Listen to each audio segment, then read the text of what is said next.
شاہ کون ہوتا ہے؟ جس کو چوری کرنے کا موقع ملے اور چوری نہ کرے، وہ شاہ ہوتا ہے۔ اور جس کو چوری کا موقع ہی نہ ملے، ہم آپ اس کو کہیں کہ وہ شاہ ہے۔ بچیوں کو جو یہ کہہ دیا جاتا ہے کہ بچیوں پہ بندش لگا دیجئے، بچیوں کو کیا کریے، آپ پڑھائیے نہیں، بچیوں کو کیا کریے کہ ان کو آزادی مت دیجیے، آپ بچیوں پہ کوئی پابندی مت لگائیے، بچیوں پہ کوئی بندش مت لگائیے، بس بچیوں کو ایک چیز دے دیجیے، دین۔ ان کے ذہن میں دینی تعلیم آپ ڈال دیجیے۔ اس دنیا میں کوئی ایسی چیز نہیں ہے جو ہم کو آپ کو برائی سے روک لے۔ اس دنیا میں نہ تو پولیس، نہ تو پرشاسن، نہ تو پستول، نہ پسٹل، نہ مشین گن، کوئی ایسی چیز نہیں ہے جو ہم کو آپ کو برائی سے روک لے۔ صرف ایک چیز ہے جو ہم کو آپ کو برائی سے روک سکتی، وہ ہے ہمارا دین۔ وفادار جانتے ہو کون ہوتا ہے؟ وفادار کون ہوتا ہے؟ شاہ کون ہوتا ہے؟ جس کو چوری کرنے کا موقع ملے اور چوری نہ کرے، وہ شاہ ہوتا ہے۔ اور جس کو چوری کا موقع ہی نہ ملے، ہم آپ اس کو کہیں کہ وہ شاہ ہے۔ تو بچیوں کو جو یہ کہہ دیا جاتا ہے کہ بچیوں پہ بندش لگا دیجئے، بچیوں کو کیا کریے، آپ پڑھائیے نہیں، بچیوں کو کیا کریے کہ ان کو آزادی مت دیجئے، آپ کیا کریے، بچیوں کو صرف ایک چیز دے دیجئے، آپ بچیوں پہ کوئی پابندی مت لگائیے، بچیوں پہ کوئی بندش مت لگائیے، بس بچیوں کو ایک چیز دے دیجئے، دین۔ ان کے ذہن میں دینی تعلیم آپ ڈال دیجئے۔ اس دنیا میں کوئی ایسی چیز نہیں ہے جو ہم کو آپ کو برائی سے روک لے، صرف اور صرف دین کے۔ اس دنیا میں نہ تو پولیس، نہ تو پرشاسن، نہ تو پستول، نہ پسٹل، نہ مشین گن، کوئی ایسی چیز نہیں ہے جو ہم کو آپ کو برائی سے روک لے۔ صرف ایک چیز ہے جو ہم کو آپ کو برائی سے روک سکتی، وہ ہے ہمارا دین، ہمارا اسلام۔ اگر ہمارے ذہن میں، ہمارے دل میں دین ہے تو پھر ہم کہیں بھی نہیں بھٹک سکتے، ہم جو ہے کہیں بھی بہک نہیں سکتے۔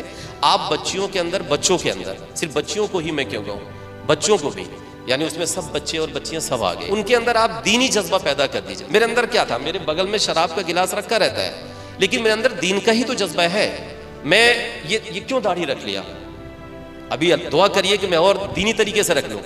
میں پچھلے بار، میں بار کئی بار اس سیشن کو میں بول چکا ہوں۔ ابھی جب میرا سمر سیشن چل رہا تھا، میں وہاں بیٹھا تھا ٹیبل پہ، تو ایک بچی آئی میرے پاس بیٹھی، انہوں نے کہا سر ایک بات پوچھنی تھی آپ سے۔ تو ہم نے کہا بیٹا بتاؤ۔ تو اس نے کہا کہ سر یہ جو مین والے سر ہیں جن کی فوٹو چھپی ہے، یہ کب آئیں گے پڑھانے کے؟ تو میں ہنسنے لگا، میں نے کہا بیٹا میں انہیں بلاؤں گا اور وہ جلدی آئیں گے۔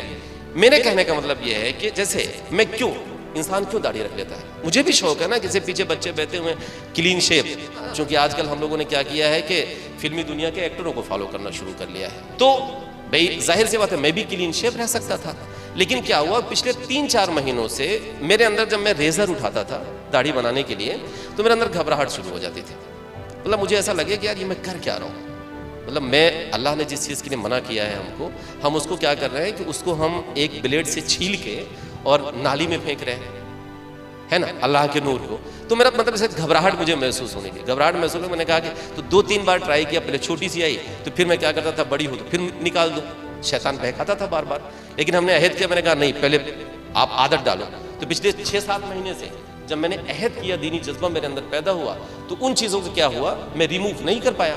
تو میرے کہنے کا مطلب یہ ہے کہ اگر بچوں کو آپ کو صحیح راستے پہ لانا ہے، بچوں کو ترقی یافتہ بنانا ہے، تو ان کے اندر بندشیں مت لگائیے، انہیں گھر کی 4 دیواری میں قید مت کریے، ان کے لیے ایک کھلی فضا آپ بنا دیجئے اور ان کو آپ تعلیم دے دیجئے، دینی تعلیم دے دیجئے، دینی جذبہ ان کے اندر پیدا کر دیجئے اور انہیں کھول دیجئے۔ پھر آپ دیکھیے کہ وہ وفادار ہیں یا نہیں ہیں۔ اور میں 100% یقین کے ساتھ کہہ رہا ہوں کہ کسی بھی بچی کو، کسی بھی بچے کو آپ پوری آزادی دو، اب وہ والی آزادی نہ دو کہ اوبر ہو جائے، لیکن اتنی آزادی دو کہ اسے یہ سمجھ میں آ جائے کہ دکھ تکلیف کو جھیلنے کا کیا ہونا چاہیے، جذبہ ہونا چاہیے۔ اگر وہ ہمارے اندر ہے تو پھر انشاءاللہ ہمارے ساتھ کوئی بھی دقت آئے گی، کوئی بھی پریشانی آئے گی، ہم کیا کریں گے، ہم بہتر رہیں گے۔